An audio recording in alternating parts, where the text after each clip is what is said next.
Check, check, hello, check, check.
will be starting in few minutes.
Starry-eyed, I enter the sprawling, lush green Lavasa campus of the analytical hub of Christ deemed to be university. I am thrilled about the new beginnings. Nonetheless, my mind is full of curiosities and a dash of anxiety as well. Questions galore. As I walk further, everything unfolds, as if like a blossoming flower, only to show me all the beauty and the remarkable possibilities that stand ahead. My questions begin to get reassuring answers. Step inside the campus and you are instantly transported to Italy's picturesque cotton candy harbour of Portofino village. A plethora of impressions, libraries, knowledge centers, auditoriums, and the quirky yet calm study spaces are as if creating an affable connection. The university is the perfect amalgam of academic excellence, superlative faculty, state-of-the-art infrastructure, and the soothing surroundings of Lavasa, nestled in the lap of nature. The cutting-edge and highly remarkable programs are the university's strong suits. The faculty is an eclectic mix of domain experts, the best of professors and industry masters, offering not just theoretical but real-world and hands-on insights to students. Life at the university is one with like-minded peers working diligently towards becoming the thought leaders of tomorrow. Lifelong friendships, several networking opportunities, mentorship to design the students' growth graphs, and acquisition of subject domain expertise par excellence. These are the promises that Christ University Lavasa delivers to a T. The campus life is focused at the holistic development of students and the misty, riveting sunsets and the enchanting greens of Lavasa make the academic journey of students not just learning-driven but also rich in experience. Impeccable learning goals, top-notch infrastructure, holistic development, academic excellence, people skills, overall personality development. After all, education is not just learning. At Christ University Lavasa, it's all about curating the best version of yourself.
Starry-eyed, I enter the sprawling, lush green Lavasa campus of the analytical hub of Christ deemed to be University. I am thrilled about the new beginnings. Nonetheless, my mind is full of curiosities and a dash of anxiety as well. Questions galore. As I walk further, everything unfolds, as if like a blossoming flower, only to show me all the beauty and the remarkable possibilities that stand ahead. My questions begin to get reassuring answers. Step inside the campus and you are instantly transported to Italy's picturesque cotton candy harbour of Portofino village. I am putting together a plethora of impressions, libraries, knowledge centres, auditoriums, and the quirky yet calm study spaces are as if creating an affable connection. The university is the perfect amalgam of academic excellence, superlative faculty, state-of-the-art infrastructure, and the soothing surroundings of Lavasa. Nestled in the lap of nature, the cutting-edge and highly remarkable programs are the university's strong suits. The faculty is an eclectic mix of domain experts, the best of professors and industry masters, offering not just theoretical but real-world and hands-on insights to students.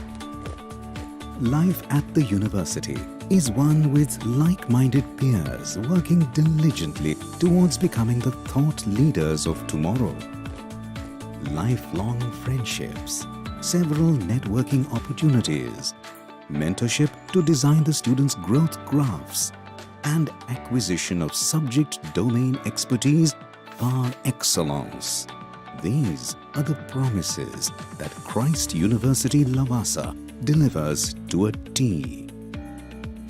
The campus life is focused at the holistic development of students and the misty mountains, riveting sunsets, and the enchanting greens of Lavasa make the academic journey of students not just learning-driven, but also rich in experience. Impeccable learning goals, top-notch infrastructure, holistic development, academic excellence, people skills,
Good afternoon, everyone. I would like to request everyone to please put their phone on silent. Thank you. We'll start our event with a minute of silent prayer.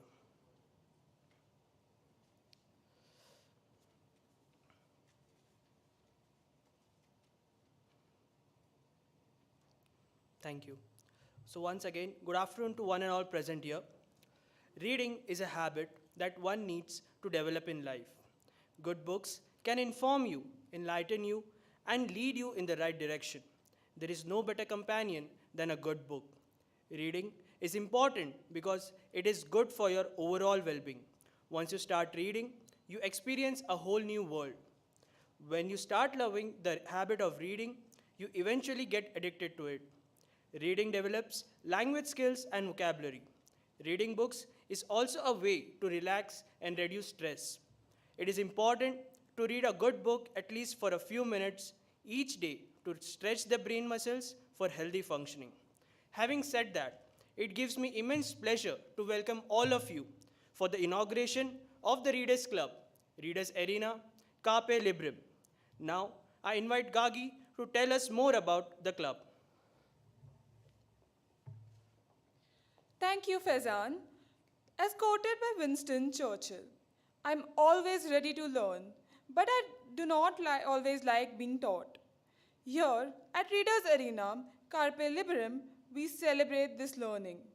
The friendliest arena you will ever find where our imaginations can run wild through books. Let's celebrate the reader within all of us who finds a home in dusty pages of books. To begin the event, I would like to invite Akhand to render the welcome speech.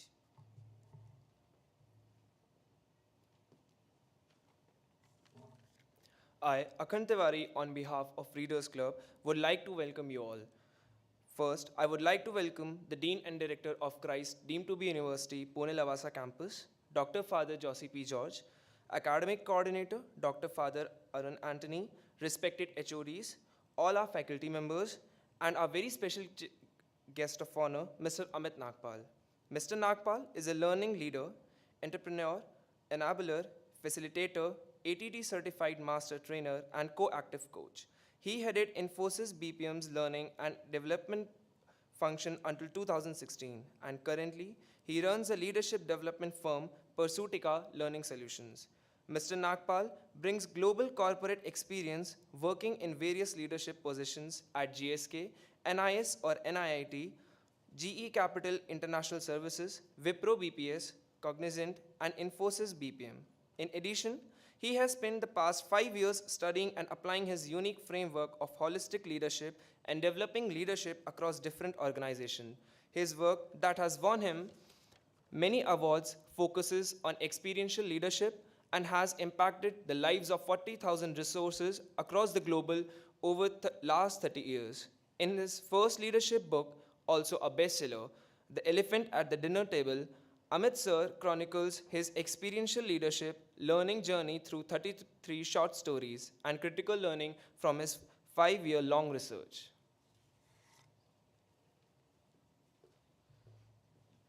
Thank, Thank you, Akhand. Now, I would like to call Dr. Father Josie P. George, Dr. Father Arun Anthony, Mr. Amit Nagpal, and Dr. Becky to light the lamp.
thank you, dignitaries.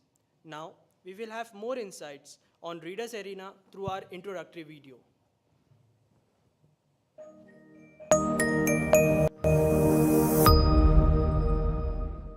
Reading has lost importance in the digital era, but there are still some of you out there who have not lost touch with the most important source of knowledge, books.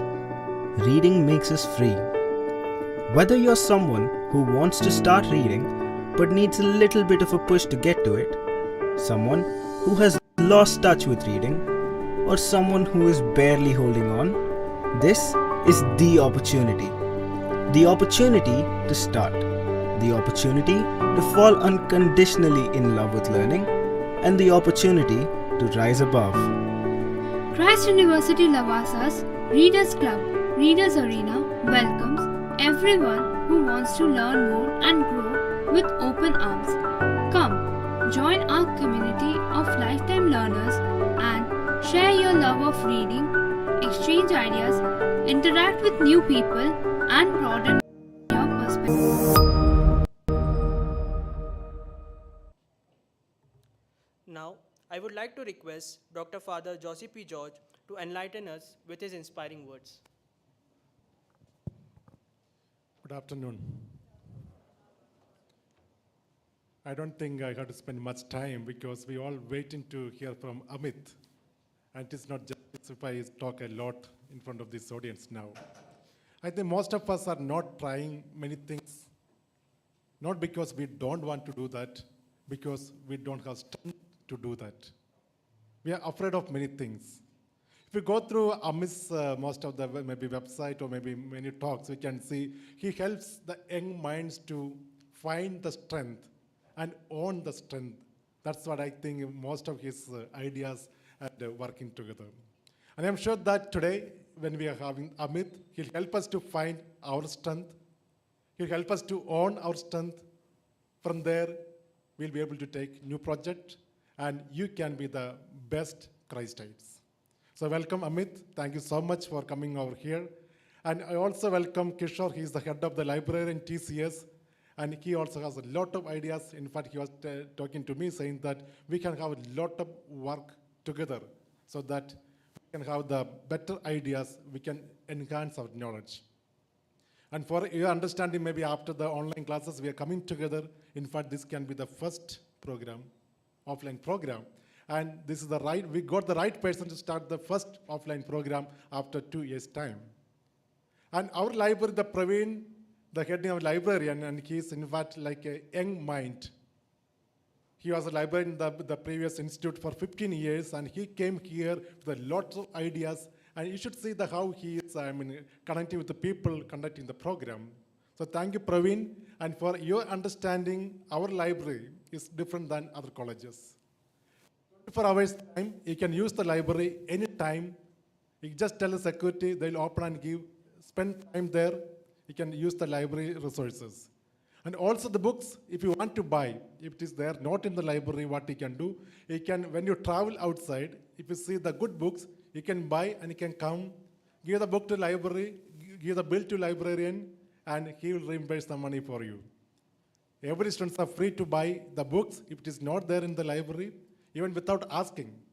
That's why we can enhance our library, and we can have a lot of interaction, and he's planning maybe the weekly wise, the readers, or monthly, I think, or weekly wise, the readers association, and we can come together, we can read, and we can share our knowledge so that our strength will be increased. So thank you so much, and looking forward to hear from Amit.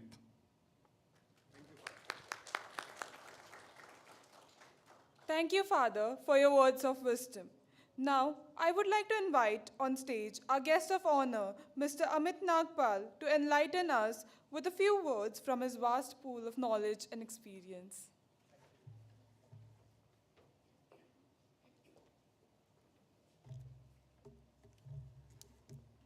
The mic, please, we need to switch it on from here? It's on. Can you all hear me? Oh, okay. Good afternoon to all of you.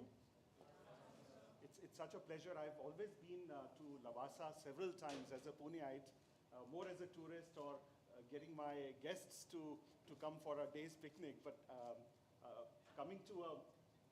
Sir, can I...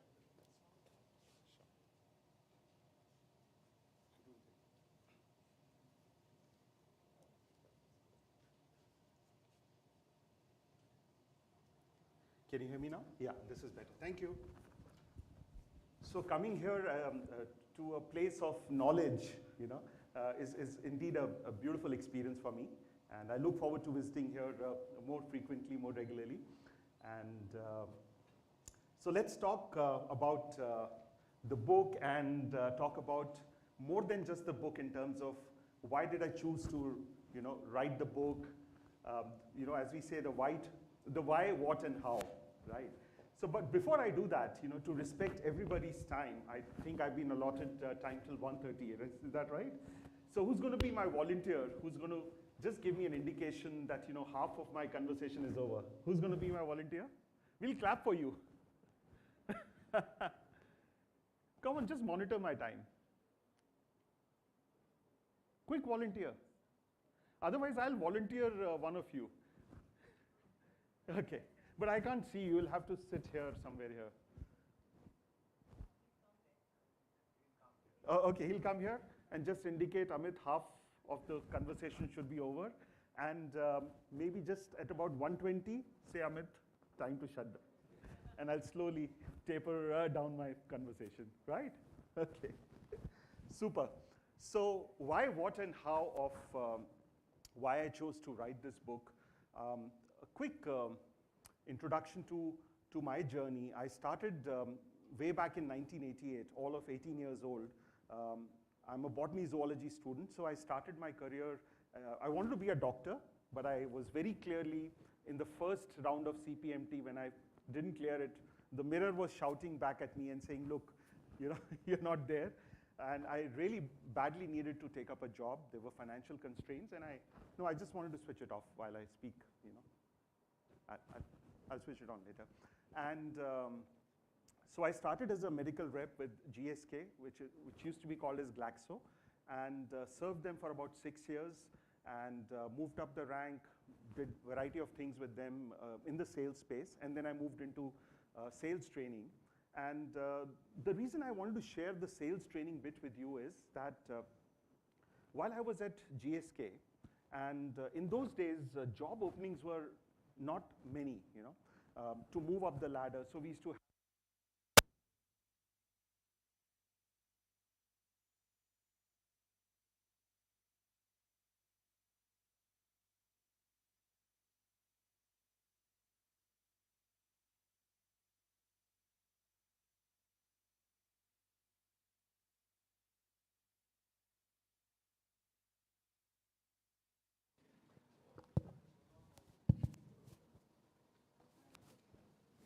Yeah, this is also good. I mean, this is more dependable.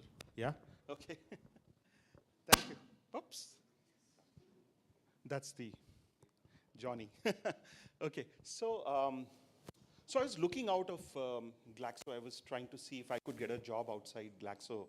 And I was being interviewed by this gentleman called Rajiv Gulati, who was the head of a joint venture of Lilly, which is one of the largest pharmaceutical firm in the US, and Ranbaxy. So he's an IIM Ahmedabad gold medalist, pharmacy, graduate.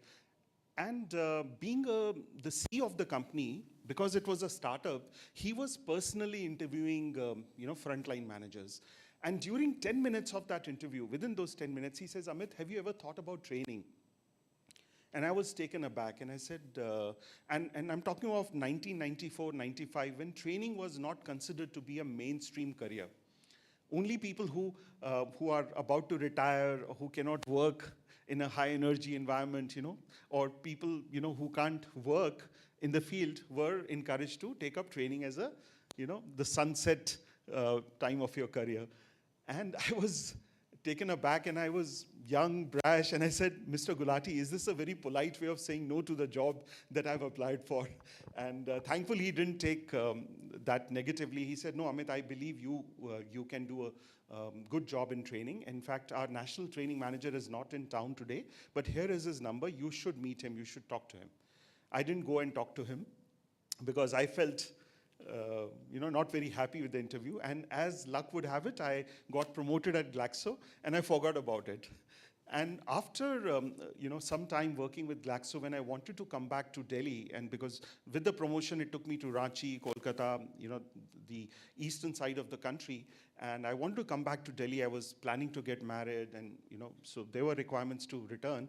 And the first job that came to me was NIS. At that point of time, it was the 100% subsidiary of NIT, and we were doing sales training programs. And those 2 years with NIS were one of the finest years. So when I meet student communities such as this, the deja vu moment of going back to those NIS years comes over.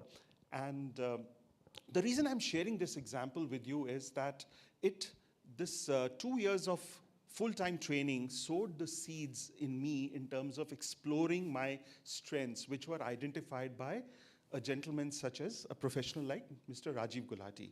And many years later, after working for several years with GE, with Wipro, I eventually moved on to Infosys, and even while at Wipro, I was able to negotiate training-related roles. Though I was an operations guy, I was managing day-to-day operations of various businesses.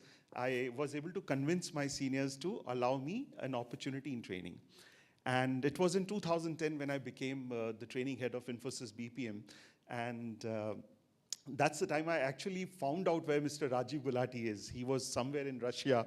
I wrote to Ranbaxy, I wrote to several people, and finally I wrote down a mail to him thanking him that he found out some talent in me, and it has served a great purpose. And he wrote a beautiful one-liner. He says, Amit, a lot of people give advice, but very few people take it. I'm glad you took it, and I'm glad you're happy with it. God bless you. So I've been an experiential learner. I never trained myself to pursue my dreams of becoming a leader in terms of a formal training. The formal trainings happened later in my career. So as an experiential learner, the why came to me in terms of saying, if a small town boy from a small town called Agra, with minimal, very basic education, I was an average student, though I was convent educated, I had great opportunities to learn from others. If a small town boy could become a training head of a large corporation managing 30,000 employees across 30 centers across the globe, so can you, right? So that really became one of the strong drivers for me to pen down my experiences. And I didn't want to just pen down my stories. I wanted to first do some bit of research to understand whether my stories are going to be resonating well with the audience, with the readers. And I interviewed about 300 leaders across 5 years. And these were not questionnaire-based interviews. Of course, there was a questionnaire, but these were one-on-one conversations. So I had conversations with students such as you. I traveled to various management schools. I interviewed a lot of leaders at all levels, right from the team leader to the CEO level. And through that analysis, I found out what kind of challenges people are facing when it comes to leadership. Something which is not addressed in typical management books. And through those stories that I captured, I hired an academic researcher who did, because I'm not an academician, so I hired this researcher who did study various books and magazines to validate what my learnings were, to correlate and saying, wow, what you were doing, Amit, there is a Johari window to support it. What you did with employee engagement or with learning, there is this Bloom's taxonomy to support it. So there's an academic validation that happened as a result of it. And then I went and met a lot of leaders to get their thoughts on those topics. So the topics that came up were very clearly, one of them is emotional intelligence. And COVID has taught us so much about the need to have a very stable mind, the need to be mindful in what we do, the need to pace our activities, the need to upskill ourselves to become socially relevant through a digital connect. So emotional intelligence is one of the topics that I've written in this book. There are topics on find yourself a coach, your mentor, and the Rajiv Gulati story in terms of why strengths are so important. Shine on, build on your strengths, shine those pearls that you already have, employee engagement, culture, learning from mistakes. In the last 30 years, I've made a lot of mistakes, both as a employed professional as well as an entrepreneur. So what did I learn from the mistakes? And finally, there is a chapter on being a learner for life. So there are, these 8 chapters. It's a short 200 pages kind of a read with a lot of stories to back up and support and validate.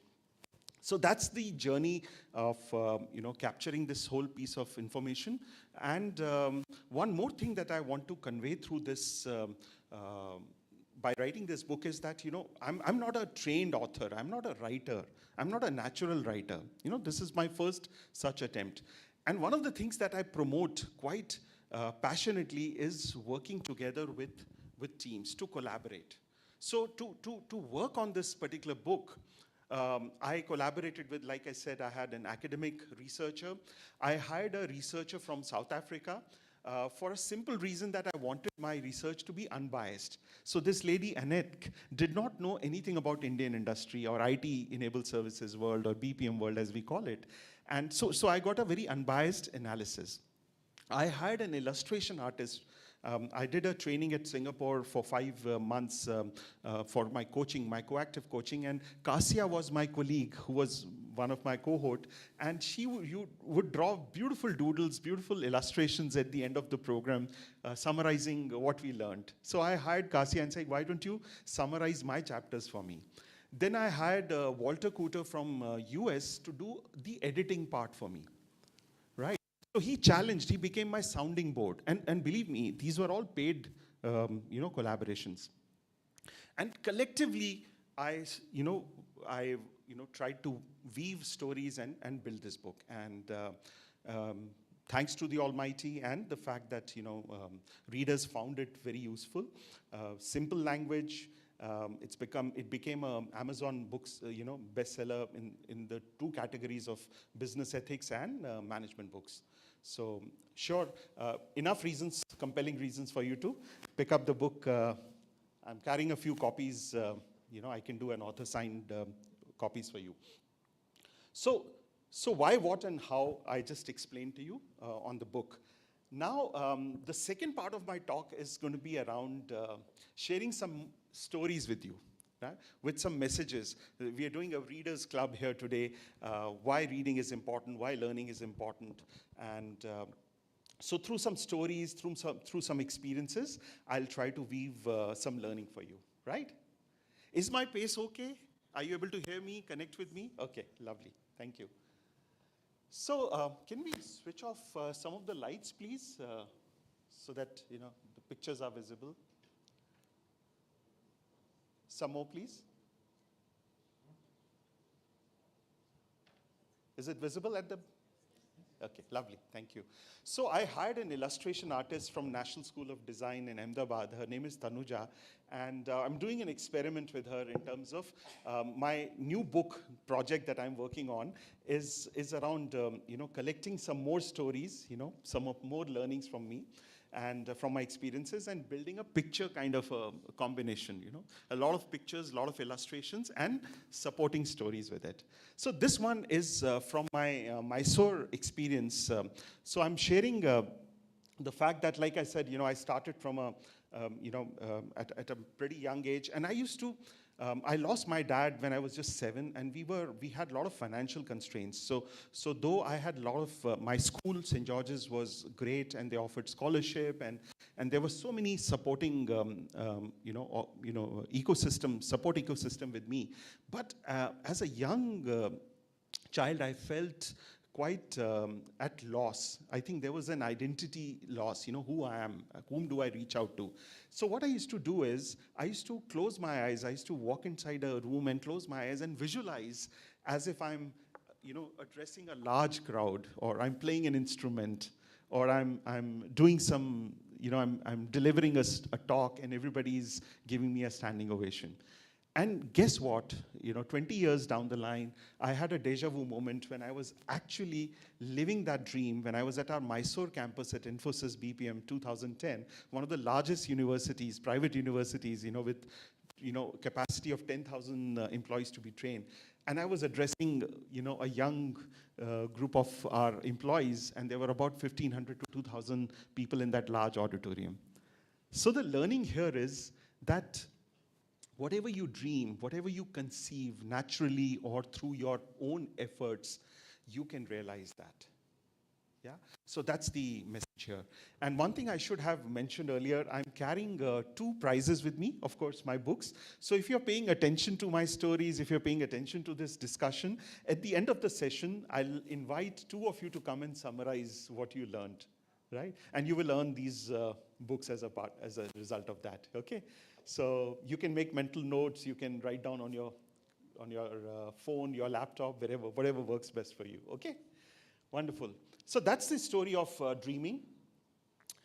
Here's the story of a young Amit Nagpal, first-time manager at Glaxo, and on his way from Ranchi to Bodh Gaya, and asked to deboard the train because these policemen were carrying lots of cash, Reserve Bank cash with them. And the first class bogie is what they felt would be the safest to, transport the cash. So I asked, what about passengers like us? You're asking us to deboard the train, but where do we go? You fetch for yourself. That's what the message came. So I had to quickly, no internet, no online booking, there's nothing that you can do, no phones. I had to rush and find a TT and convince him to allow me some way to, travel. Guess what? He organized a generator van. A lot of you wouldn't have seen the generator van ever, right? It took me a lot of effort to explain to my illustrator, Tanuja, how a generator van used to look like. So here's a diesel generator, a lot of oil being spilled, and because there was no AC running that day, so it was being switched off, and I was asked to use one of the berths for the guys, the staff who would run the generator. So I spent the entire night traveling on in this generator van with the stench of diesel and worried about these 3 gentlemen whom I felt probably could mug me and throw me out of the train. So those were the very difficult days. There was a lot of Naxalite movement around those days. There were no ATMs, so we were trained not to wear fancy clothes, not to wear fancy watches or pens. So we used to snuck in 100 rupees in our socks, under our socks, so that in case you get mugged or if you need some cash, you have some, So this story, what does it teach us? It teaches us nothing else but resilience. It teaches us the fact that the journey to success is never easy. You have to go through varieties of experiences, just like an ECG graph, So there is always some, there are some peaks and troughs that also enlighten you, make you alive as a professional. This is again a story from my Kolkata days, my Ranchi days. This gentleman is Mr. Shanyalda. I used to call him Shanyalda, almost about to retire, a heart patient. And here, as a young leader, as a young manager, I asked him a very polite question, a very naive question about a sales campaign. And he took it otherwise. And there was this, what we call as the unconscious, the ageism, as we call it, the age bias, that, a person who's of his son's age is trying to ask him questions and trying to seek some answers from him. He took it very negatively. He started shouting at me. He was trembling, and I was so petrified. And I said, "Oh my God!" You can see the amount of sweating that I'm doing. And without being trained on what unconscious bias could be, I simply exercised my natural instincts, and I said, "Dada, you are just like my father, and that's what, your son is studying in a college." And my attempt of asking that question, my intent was very pure. There was no hidden agenda, and I value what you bring to the table. In fact, I'm new to this territory, I'm new to this business in this area. You being so senior, I would want to seek your inputs, and you are my domain consultant. And let's stop the scooter, let's get some water, let's get some tea. So you will find several experiences where people will judge you for who you are not, will have certain biases, some unconscious biases, and your humble demeanor, your humble approach and quick thinking and your ability to communicate your intentions will serve you very well, right? So that's some experience that I wanted to share with you. Here's the story of Abdul, who's our vegetable vendor, who's also a fruits vendor, and he's been serving us since last 15, 16 years. Here's Abdul calling my wife from a railway station saying, "Ma'am, I've lost my brother and I'm traveling to Chennai. I'm calling you from the railway station, and I will not be able to serve you for the next 10 days. And I've asked my son, here I'm texting you his number, and I've asked my son to support you with any emergency requirements." Now, not a management trained student. Look at the high levels of customer connect and support. And the reason why I'm saying he's with us for the last 16 years, he supports us, for a simple reason: he values his customers and brings in customer delight. He starts at day at 4 o'clock, walks up to Swargate, that market yard area, collects the vegetables and fruits, and works till 12 in the noon, and then again back in setting up his shop at 4 in the afternoon till 9 o'clock. And so you really have to put in your blood and sweat into whatever you do. And if your, again, intentions are to serve your customer, after a couple of years, when you go back to the industry, when you start your careers, look at a broader picture, look at a bigger picture of what you are eventually giving as a value to your customer. If there is no value in your transactions, why should the company hire you? Or why should the company promote you to bigger roles and better opportunities? So a lot of lessons to be learned from. If we keep our eyes and ears open, there's so much to learn from the environment around us. Making sense? Yeah? Here's a story from Chennai Airport. This is 2015. For some of you, if you are aware, there was a deluge that happened in December of 2015. My plane I was about to fly to Pune, and we were asked, the ATC said, you can't fly because the runway was flooded with water, right? And for 30 hours, almost 600-700 passengers, we had to stay in the terminal, airport terminal. And this is me lying, sleeping on a floor with the learning out here is again about how do you, and I'm pleasantly surprised with myself. I didn't lose my cool. Of course, a lot of due credit goes to the airport authorities who ensured the airport was maintained well, there was water, there was food, they organized with the airlines. But the point here is, again, how do you manage uncertain situations? How do you collaborate with people? Then we collaborated together. Then I called up my office. I said, how many Infosys employees are here? We then met together. Then we coordinated for a bus service for us to take us from Chennai. We walked up to the Chennai bus stand from the airport. We took some rickshaw and walked the balance, the last mile. But the point here is that our life journey is just like this. Sometimes our the metaphor of deluge can be, taken into when our career doesn't progress very well, when we feel we are stalled. I'm suffocated. I don't have the resources. I don't have the right environment to support me, right? So how do we react to those situations? That's very, very important.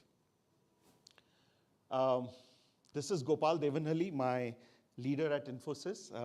We bumped into each other at one of the airports, and the first question he always asks whenever he meets, so what are you reading these days, Amit? And this was about 10, 12 years ago, 15 years ago. And I said, I just gave a name. I didn't read any book during those days. And then he asked me a follow-up question. He says, so what was the learning? And that's where you see the sweaty Amit Nagpal here. And so I give due credit to Gopal for triggering the fact that learning is very important. He, despite being a CEO of a very large organization, he still finds time to read and invests in his reading. And as we are inaugurating our reading club, I think it's very important for us to take real examples of how you are able to connect better through reading, learn better through reading. And I'll give you many other options as we progress with our conversation.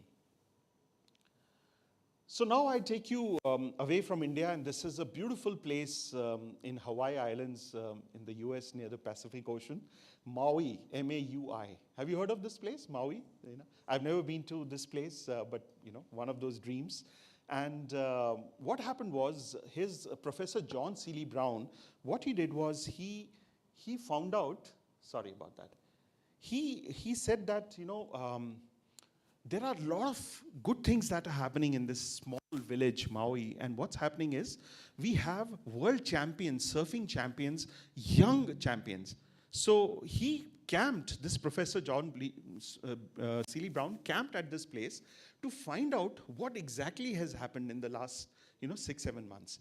What he found out that these young boys, they demonstrated what John Seeley Brown calls as entrepreneurial learning. What is entrepreneurial learning? When you learn something which connects with a tangible outcome. Either an outcome of, moving the needle, profits, revenue, clearing a certification, winning a particular tournament, whatever is your outcome. That entrepreneurial learning. So what they were doing is these young grommets, these young boys, they were seeking, probing with curiosity. So they started reaching out to the adult windsurfers and saying, what are the best practices? Can you please teach us? Right? They also, like I said, they started engaging, they connecting with their own peer group and saying, hey, let's practice together. From the learnings that we're getting from seniors, let's practice together. Then they bought DVDs of world championships. And they would meet at each other's place on a predefined date, watch those videos, pause, rewind, forward, slow motion, to observe how these world champions are performing. They learn through the process of reflection. And finding the play in the system. What do you mean by finding the play in the system? By having fun while you're learning. So it doesn't have to be a serious kind of a mechanism. So are you having enough fun? So they would organize tournaments. They would go from one school to the other, collect donations, play instruments, as a part of an event, and collect donations as a result of it. They even wrote to the top world surfers in Brazil, in Spain, and other places to seek their help. And some of these surfers sponsored their trip and saying, come down to our place, I'm sending you an air ticket, and we'll teach you. So as long as you have that curiosity, as long as you have that quest, you will be in a position to become an entrepreneurial learner. John Seeley Brown says that we have moved from an era of equilibrium to a new normal, an era of constant disequilibrium. And he explains it in a beautiful manner. He says the 20th century infrastructure, when we were, immediately after the World War II, when we were reconstructing our economies, so the whole idea was to build larger dams, have longer train tracks, build larger, airplanes, build more industries, more manufacturing industries. Everything, the S-curve, as we call it, as the stability curve, was stable for years. For 40 years, for 50 years, there was no competition. There was more demand than what you could produce. So everything was stable, predictable, hierarchical, controllable. So there were routines that there's going to be only one shift from 9 to 6. There'll be a lunch break. This is what we will do. Forecasting was very clear. There was no ambiguity. There was no, nothing volatile. So the whole idea was to make a good quality product, minimize the variance, and come up with it. Whereas what has happened is now, the same stability curve, which was stable over the decades, has kind of shifted. So the moment a product is launched and the moment it becomes stable, there is a new discovery, a new innovation that happens, and the stability curve gets disrupted. Classic case is the mobile phone industry. Classic case is the laptops. Classic case is the aircraft industry. Wherever there's a technology intervention, there are disruptions that are happening. So social skills, practices, everything is evolving around these technologies. Look at what happened to Kodak and Nokia. They were still living in that 20th century infrastructure. They thought that stability curve will last 40 years, 50 years. Look at what happened to BlackBerry. But organizations which were disruptive, like Uber, Netflix, Apple, Airbnb, Uber Eats, outside India particularly, they become the benchmark for progressive businesses. How many of you have heard of this company called Blockbuster? Some of you are. So video rental company, right? So I've shared a picture because some of us are not in that generation. Most of us who have rented videos, but as a when I used to travel to US and spend 2-3 months over there for a project, we used to rent these videos. Netflix in 2010 approached Blockbuster and said, look, we like your distribution system. We will use your distribution system. We are here to pay you $50 million. Blockbuster said, no, we are not here for sale. Today, what has happened is, Blockbuster is no more in existence. And any idea about Netflix share, the top line? How much is valued, Netflix valued today? Any idea? $1 billion, $2 billion, $3 billion? Make a guess. Okay, that's a wild guess. $30 billion. It's a huge, huge organization in terms of the value that they're creating. There's this gentleman called as Reid Hoffman from Stanford University. He's credited to launch PayPal. He's credited to launch LinkedIn. He says that you have to live in the state of permanent beta. What is permanent beta?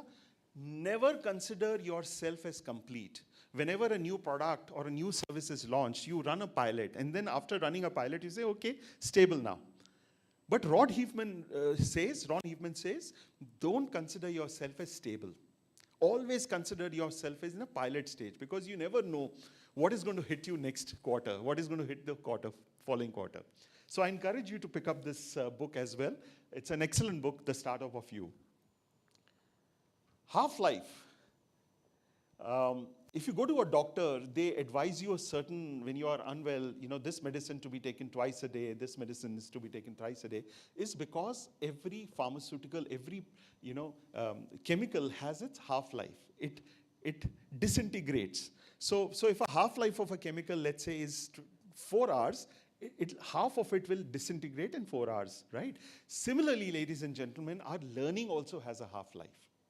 So whatever we learn today, not all of it will be, applicable in the future.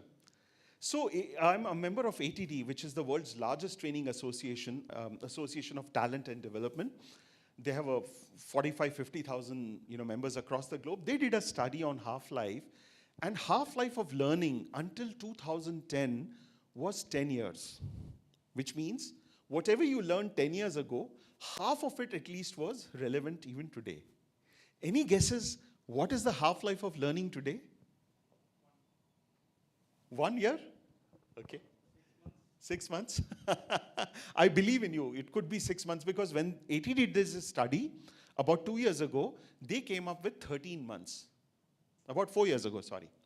13 months about 4 years ago. So when you finish a 3-year program or a 4-year program in your university, half of what you learned is already gone. If you are not equipping, if you're not preparing for learning new skills. So ladies and gentlemen, as I conclude my conversation, I encourage you to find mentors, just like the way I found mentors throughout my learning journey. Even today, I have a coach who coaches me. Whenever last Saturday I was at his home. I had some professional and personal challenges that have been bothering me, and I said, Manish, can I come down? Let's not meet at Barista or Starbucks. I want to come to your home because this is too personal. So we need to have a mentor, at college level, at university level, at our organization level, wherever we are. We need to also work with our peers, peer network group, right? So if we have learning from best practices of each one of us brings in our own strengths. Experiential learning, bring experiences of different people. That's very important. Diverse, network. How many of you are members of LinkedIn here? Okay, I'm pleased. How many with more than 2,000 people in the network? Okay, so that answers that. Build a network, nurture it. And it's not just by sending an invite you build a network. You connect with that person. You ask questions. You share some information. You seek some insights. That's how you nurture your network. Hey, I'm stuck here. I understand from your profile, you are very good in this particular domain. Can you please guide me with the best book in this area? Or do you have some answers? When can I call you, right? That's how you build a network. And then you reciprocate as well. How can I help you? So networking is very important, and having a curious mind is very important. And I can't, give you, more validation in terms of why curiosity is important. Remember the learning half-life. Here are some opportunities beside your library. I'm sure I saw the Digital Learning Center. So you are digitally connected. You have access to a lot of digital resources. So Udemy, Coursera, LinkedIn Learning. If you don't have time to read the entire book, Blinkist is one book summary website where you can download a book summary and then decide you want to make a deep dive. If your eyes are hurting, listen to audiobooks, right? So whatever works best for you. Podcasts. These days, podcasts have become very, very important in our lives. Besides Spotify, which offers you music, but they have now expanding themselves into various leadership podcasts, a podcast of your topic. You want to listen on, on any subject, art, technology. You have specialists on podcasts. So there are these various ways and means to pick up learning. Finally, I'll conclude with like I said, I mentioned I worked with GE for a couple of years. So Jack Welch, the legendary Jack Welch, who made GE the most admired company at one point of time, used to say this, that saying your today's success becomes a story in a newspaper the day after, right? The next day. Your today's success becomes a story in the newspaper the next day, only to be trashed in the dustbin the day after. Right? Don't connect the thoughts with that permanent beta. Don't consider yourself as arrived and saying, hey, I have arrived. I have earned my distinction at Christ University. Now the world is my arena. Don't. Of course, you must enjoy that success, but treat that success as something which you enjoyed, which you celebrated. Now, next step. Right? So please believe in yourself. Please keep augmenting your skills. Keep reading. Keep networking. That's what I would encourage you. The only way to make sense of a change is to plunge into it, move with it, and join the dance. If you really want to join the dance, if you really want to have fun with your life, if you want fulfilling life, this is the way. Embrace change. Embrace it always. So with this, I bring my talk to an end. I think we're good with time, right? Thank you so much, my volunteer. So any questions? Of course, like I said, the books are here for you to pick it up. The distributor has given his GPay code. Yeah, we can do that after the talk. Any questions? Any thing that you would like to talk to me? Yes, please.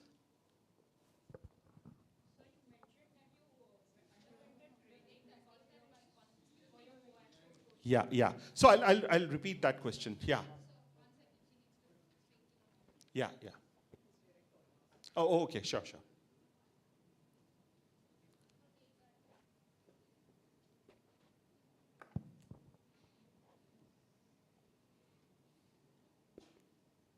Hello? Yeah.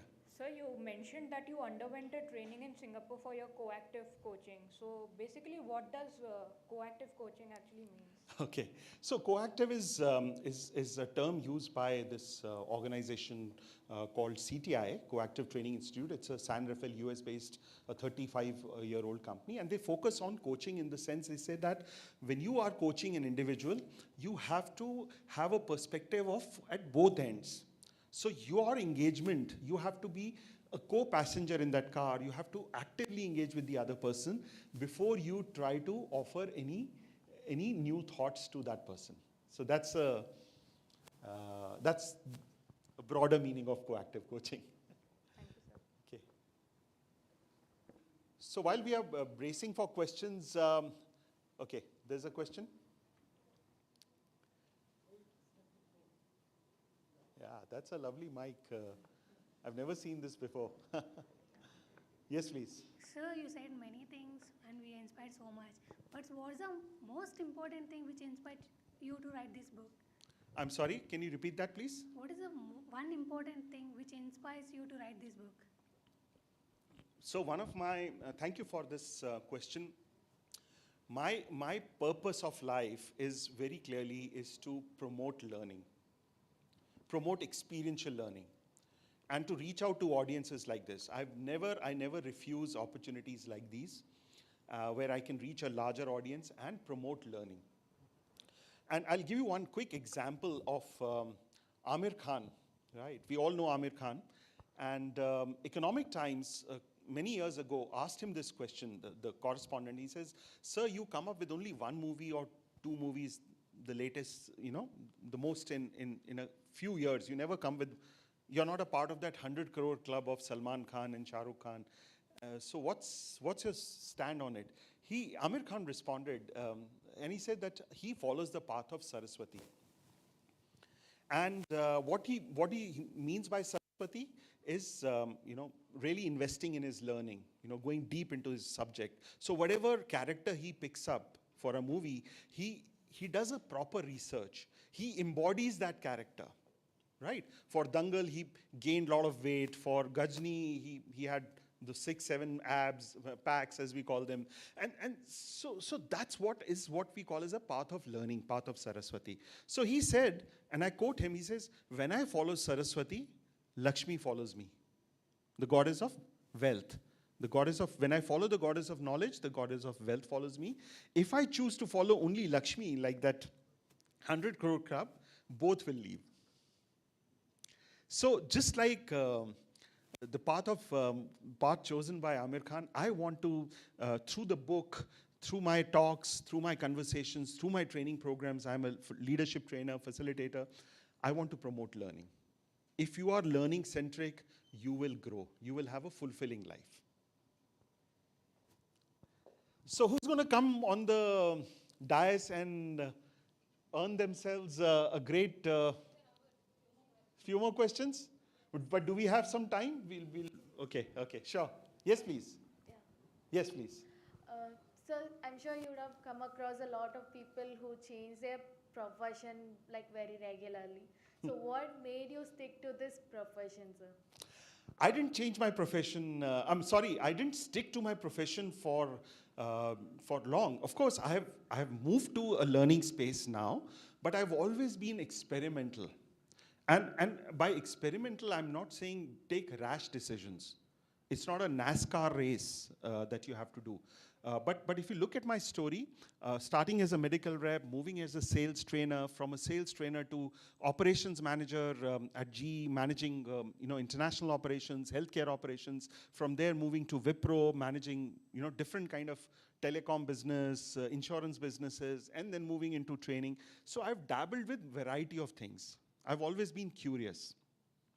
One thing which is very clear, the common factor is, the communication aspect, the ability, the need to influence others, the need to serve the larger community. That has been a common factor. But I have dabbled with many other industries.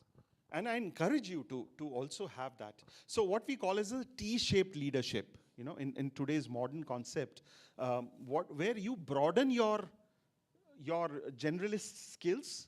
Like, for example, if I take a management example, you know a little bit about finance, you know something about HR, you know something about operations, right? But the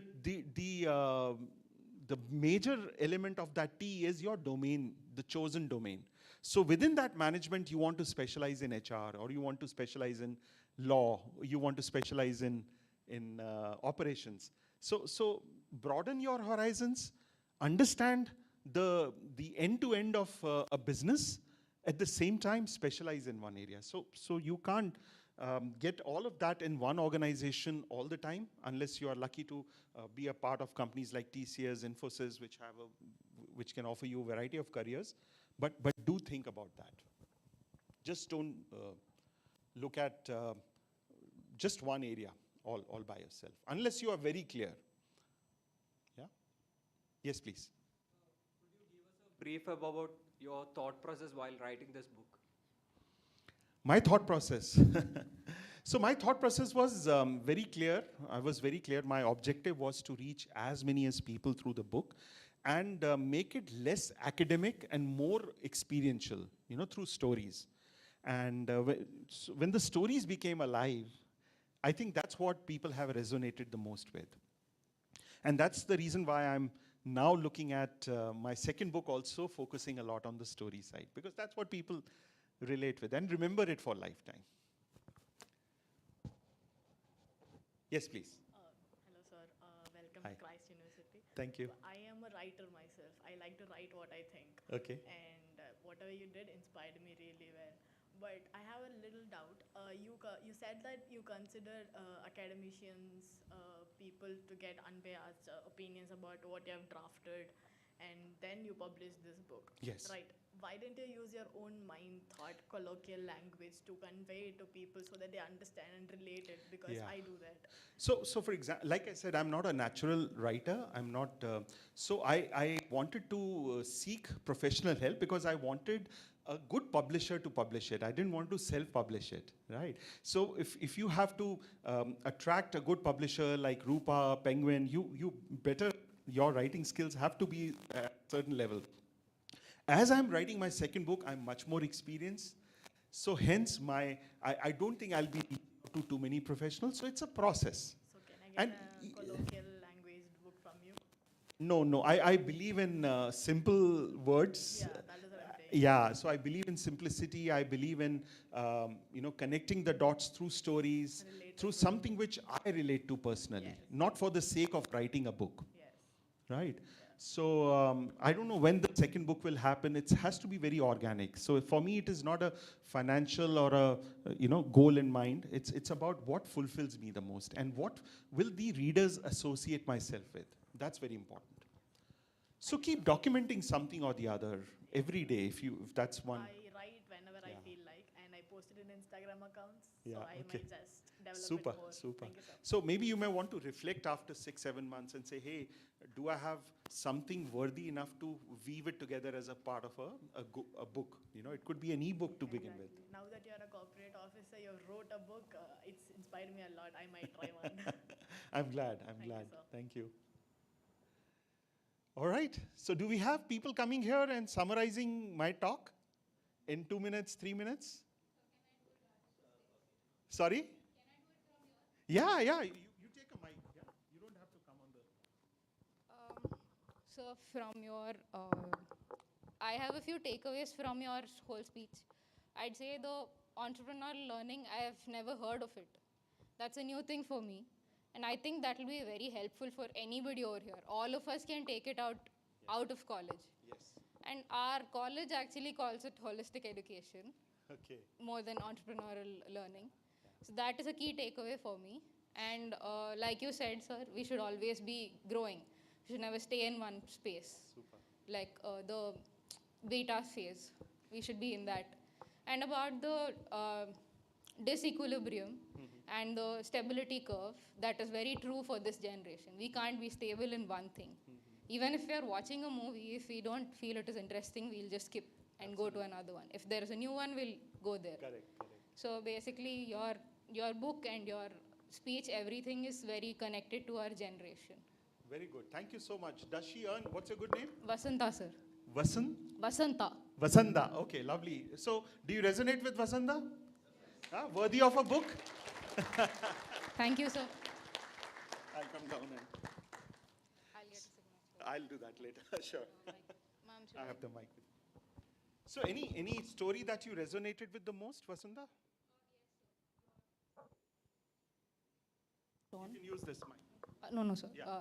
Sir, your story of your childhood where you were thinking that you will be on a Visualizing. stage. Yeah. So I also thought of it a lot of times. Power of visualization. I like music a lot. That is what I resonated with. The boy is playing a guitar. So that's the thing I resonated with. Super. Thank Wish you, you all sir. the best. Thank you. Thanks. One more to go. So, okay, please. So, fastest finger first. Come over here. Yeah, yeah. Do you want to stand there and do that? We can give you a mic. That's also okay. Perfectly okay. I'll come down there when I get. Yeah. Sir, during your stories, you mentioned that you've undergone many phases of life, starting from your childhood to till when you got placed in companies. So my most important takeaway was we face many situations in life, and life is all about how you handle those situations with patience. No matter whatever situations you face, your main aim should be that you should get a solution for it, and you should not. Sometimes in a college also, when we are all not able to cope up with the studies or we face any problem, sometimes we get depressed about how we are going to manage those situations and all.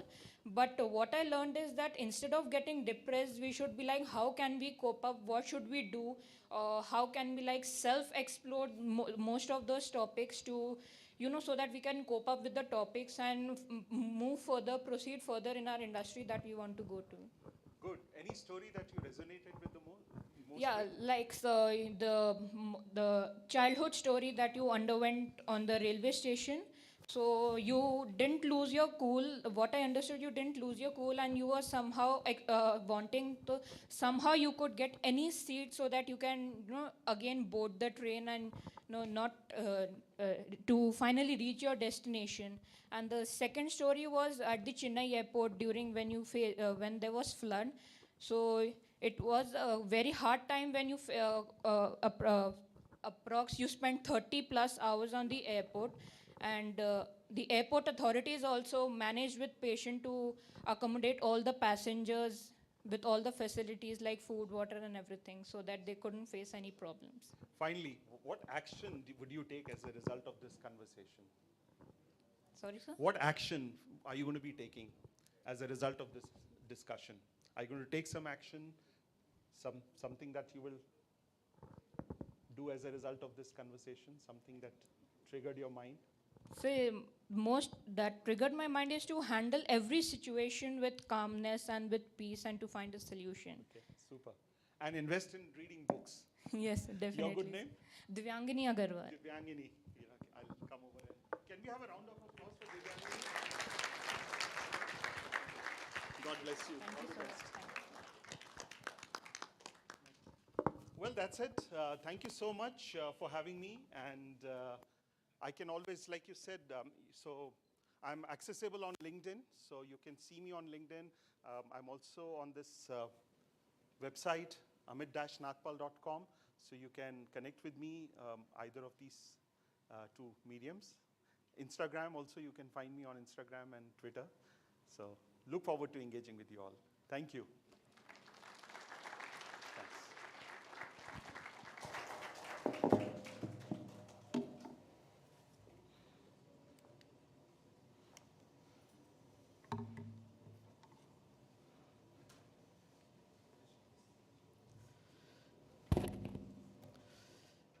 Thank you, Amit sir, for your motivational and inspiring insights from your journey.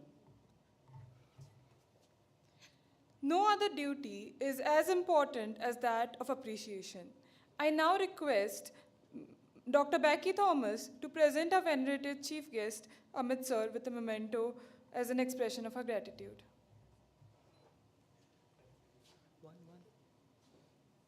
Vasanta.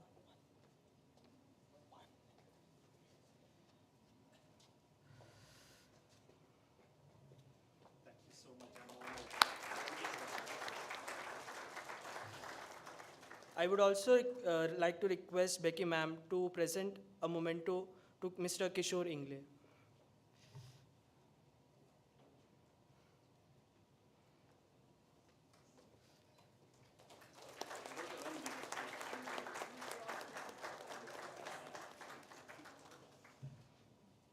Thank you, ma'am. Thank you, sir. Now, I would like to call Shraddha to deliver the vote of thanks.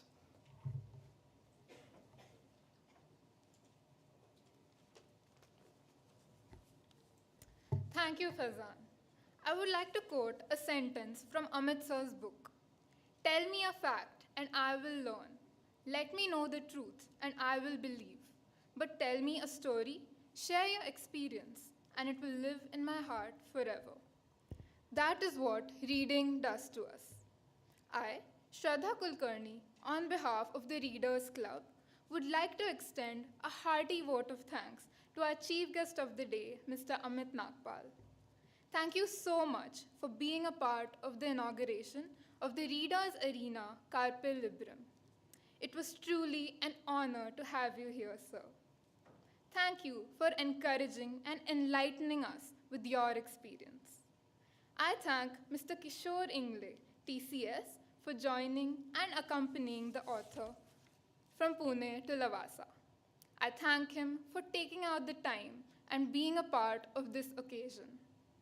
I would like to thank Dr. Father Josie P. George, Dean and Director of Christ University, Lavasa, Pune, and Dr. Father Arun Antony, Academic Coordinator, for giving us the opportunity to conduct this event. Along with them, I would like to thank our respected head of departments and our English faculty, Professor Aaron George, Dr. Alpana Akolkar, Professor Christine Samuel, Dr. Richa,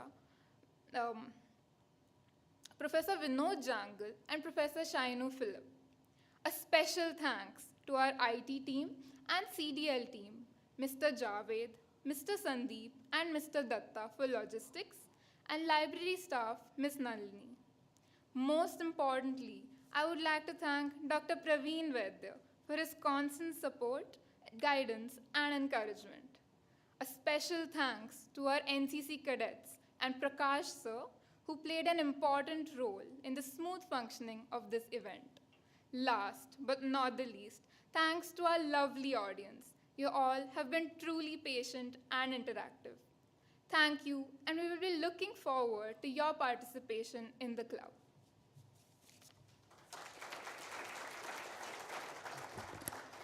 Sir, we would like to know any suggestions for upcoming activities for the club from you. To make this club more vibrant is, I think, very important. Like if you remember from the story of Gopal Devanelli, that he not only encouraged me to read a book, but what did I learn from it? So what you can do is, as a part of this club, is to meet at a desired frequency and do a book reading, a chapter that influenced you the most, or do a book summary of the book that you read recently. And it could not only just be a particular book, but it could also be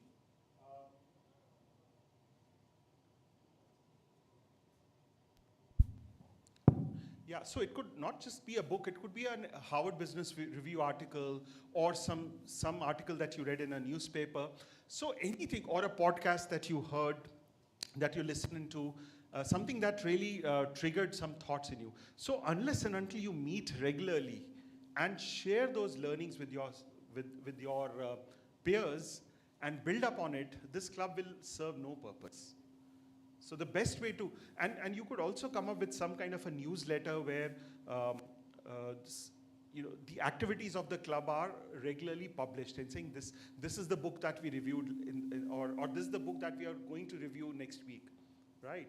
Or share some new learnings, some new insights. So regular communication, regular interaction, doing reading of the books, talking about them, sharing your learnings, that is how you can make this club more vibrant. And organizing an event like this where you can then celebrate some books, talk to some authors, and it is not necessary for you to, I mean, of course, people like me who are, it was a 2-hour drive, not a big issue, but there are some book authors that you could connect and will be willing to connect with you via Skype, via WebEx, and do a live session for you. So there are, if you really do a focus group discussion amongst yourself, I've just triggered a few ideas, and you will be able to drive and make this more vibrant. My pleasure.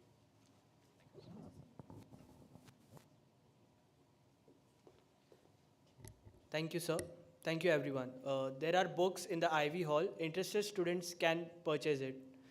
Thank you. Thank you, everyone.